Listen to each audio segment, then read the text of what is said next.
Welcome back, everyone. This is my episode. I believe this is episode 12 of Palette Town. We left off fighting a Magikarp, as I can see. I do not understand Bellsprout's moves very well. I would capture the Magikarp, but I think there's really no reason to. It seems like we're fighting a trainer. We are! Fisher Justin. What a man, that Justin. I remember this spot. I'm going back because I want to heal, because I don't know. I want to get a baseline here, so I don't know what's going on. Okay. Sephiroth, question mark? What is this? Oh, it's our egg that hatched. And our Togepi.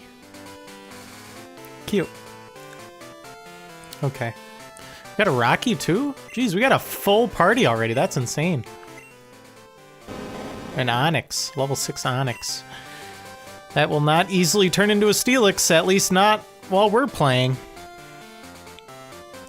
Okay, yep, all these guys were taken care of. Cool. Making progress. Oh, the Pokestop's right here. Neat. Alright.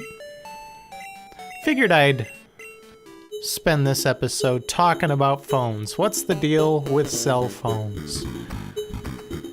Cell phones are a headache, but they are very useful. I have like a relationship with cell phones, with like each one of my cell phones that like replicates itself with each new phone I get, where I'll get the phone and it's like this flashy, shiny new piece of technology and I really like it. And then I start installing stuff on it and then I clutter it up and then the performance just slowly degrades, the battery life degrades, and I end up with this thing that I have to constantly shackle myself to, and I have to constantly plug in order to keep the battery life going. And it's just a pain. It's a pain having to plug this thing in all the time, but boy, cell phones are nice. Because they are like little computers in your pocket, and you can check all kinds of stuff on them. And I'm in a similar situation where I'm just... I've had my phone for about a year now. I bought a Galaxy S7 used because I had... What did I have previously?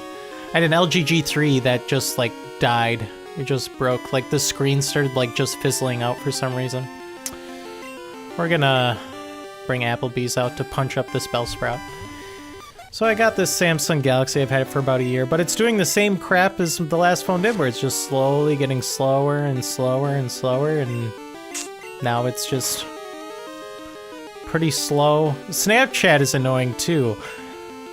Something that really deters me from using Snapchat in any way, shape, or form is the fact that the app performance is just horrendous on that Snapchat app. I think it got a little better. There might have been a update recently made it a little better, but yeah, doesn't work well. And so whenever I get a Snapchat notification, I just roll my eyes and go, oh boy, I gotta open the stupid Snapchat app now. I'm gonna level up our Applebee's some more. I'm gonna focus on him for a bit. We'll heal him back up. The dialogue in these Pokestops is too darn long. Too much dialogue. Yes, you may see them. It's daytime here. I saw Michael's episode in which it was nighttime, which was interesting. And I see that we have a lot more Pokemon now, which is also interesting. I probably would not have caught so many Pokemon so early on and so quickly. It's impressive. We're gonna level our Applebee's up. Give him his time in the spotlight. It's probably just gonna be another fun old grinding session. Nothing really particularly special about today's episode, so feel free to move right along to the next episode, where Tucker will continue the journey and be confused because we'll start in a very similar spot that we left off at. But that's okay. Video editing is like a Herculean task. Just recording a video can be a little cumbersome. So you gotta make sure you're getting the audio, gotta make sure you're getting the video, you gotta make sure everything's running, you gotta make sure everything's centered properly, recording at reasonable levels. It's crazy. Recording stuff is insane.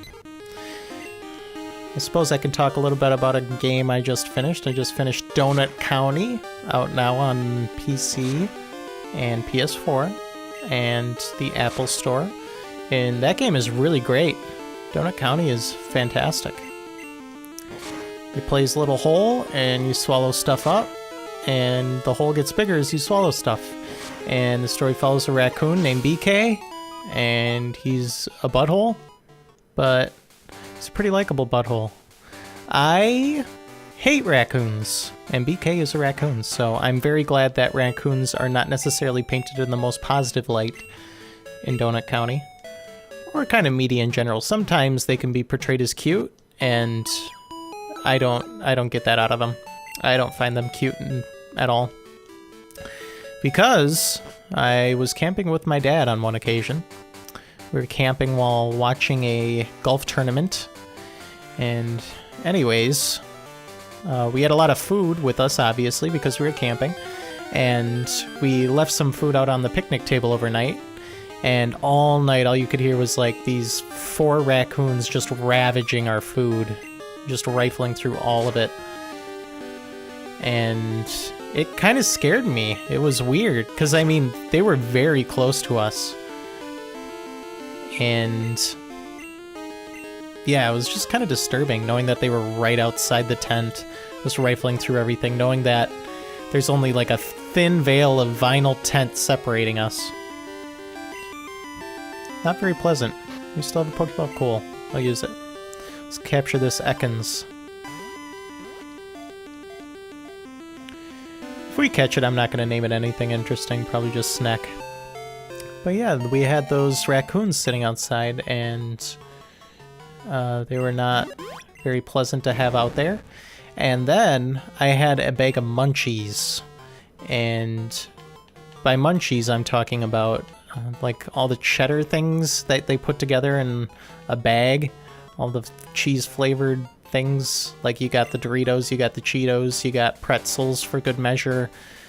They just mush it all into that one bag, and I like that stuff a lot. So I was looking forward to coming back and indulging in my bag of munchies. And so we watched a movie. I believe it was Inception, I want to say. We were just got back, and I was excited to get back in the tent. I open the tent door, and I hear hissing, and I see 3 glowing pairs of raccoon eyes staring at me.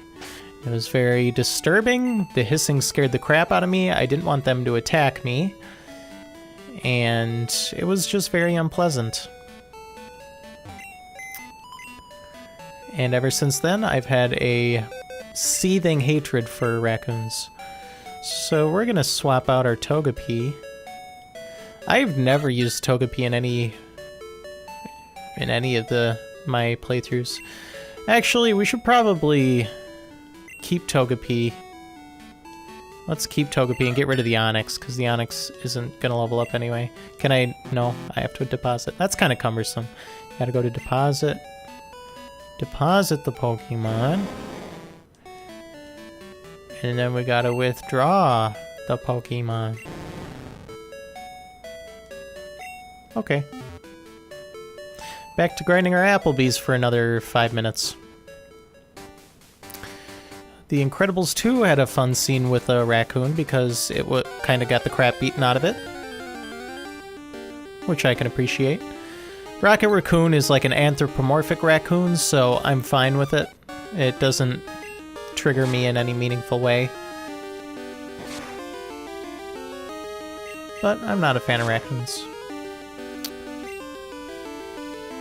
But I learned my lesson to not leave food out for raccoons. What was really crazy about it too was that my tent was zipped closed. So they found a way to push it open so that the zipper would unzip enough for all of them to fit their fat butts in there. Gosh, it makes me kind of get the shivers thinking about it. I just felt so vulnerable, laid bare in front of these raccoons. Felt like they could have jumped and bitten me and given me rabies on a moment's notice. Another thing that I'm very afraid of in the animal world is mice. We used to have a lot of mice in our basement, which was very disturbing, and I hated it so much. I just hated hearing like little crinkling and munching away at something that was like in the corner and just out of sight. I hated that so much, and whenever one would scurry across the floor, I'd be like, oh, screw that. I hated it. I couldn't fall asleep because I was too afraid that the mice would somehow latch onto the blanket and climb up to me and like crawl on me or something. Ugh, I just hate mice so much. I see them run around and I hate it. I want mice to go away. That's why we murdered the Rattata. Or Rattata. Or whatever. Because we hate rats, we hate mice. We had a pet rat on one occasion. I believe he was an albino because he had red eyes. And that rat was pretty much straight out of hell because it bit very badly. And it drew blood on several occasions as well. Needless to say, that rat ended up being let loose into the wild, into its natural habitat where it could be free and probably be eaten by an owl or a large bird. I think that was probably the best end that could have come to this rat. We also had 2 toads at one point. I forgot exactly what they were called, but we got 2 toads, and we were at the pet store, and she's like, oh yeah, they're nice toads, they're very kid-friendly, you can hold them, you can play with them. And then we ended up looking the toads up, and they ended up being poisonous, so we had to wash our hands very thoroughly and make sure that we touched and held those toads as little as possible. I believe those toads died by us leaving on vacation, coming back, and they were both just dead in their container. So I guess they didn't get fed or whatever. They did like flies. I remember capturing flies to feed those toads. Another interesting pet we had was a turtle. Our great-grandpa passed away and left a turtle in our possession. So we had the turtle in like this large, like Rubbermaid container? Yeah, Rubbermaid container. And we fed it. He liked worms. I remember going around the neighborhood, someone was doing some gardening, and they had worms, and I asked them if I could use the worms, and they said sure enough. And so I took the worms and fed them to the turtle, and the turtle loved it. What else did he like? I can't remember what else there was that he really liked, but worms was definitely up there.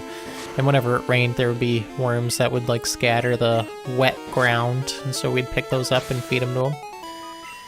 But the turtle had a weird obsession with like burying itself underground, and whenever we'd let it outside, it would kind of start meandering its way underneath a layer of pine needles or leaves that were scattered about, because I believe this was the fall. And those things littered the ground. And he just kind of start burrowing his way very slowly, because turtles do not seem to have much sense of haste, similar to a sloth. But there was one occasion where my little brother was taking him for a walk, enjoying the great outdoors with the turtle, and apparently he let his eyes off the turtle for about, I don't know, maybe 5 minutes, came back, and the turtle was not there, and we could not find the turtle. So we proceeded to look for the turtle for about, I don't know, 30 minutes, and it would not turn up anywhere. We were, like, digging in the ground, looking in the general vicinity, everything we could, and there was no turtle. So we lost the turtle. It just up and vanished. Other than that, on the pet department, it's mostly been dogs. We did have a parrot, which was interesting. The parrot was very obnoxious and loud. He did not like me for a while, but eventually he warmed up to me. Those parrots can bite hard. He's drawn blood on me several times, and yeah, it's just disturbing. He knew how to say cracker, and he was fine for about the first, I don't know, the first year, maybe? The first few months, but then he started like going insane and squealing all the time, so we got rid of him. Anyways, that's that episode.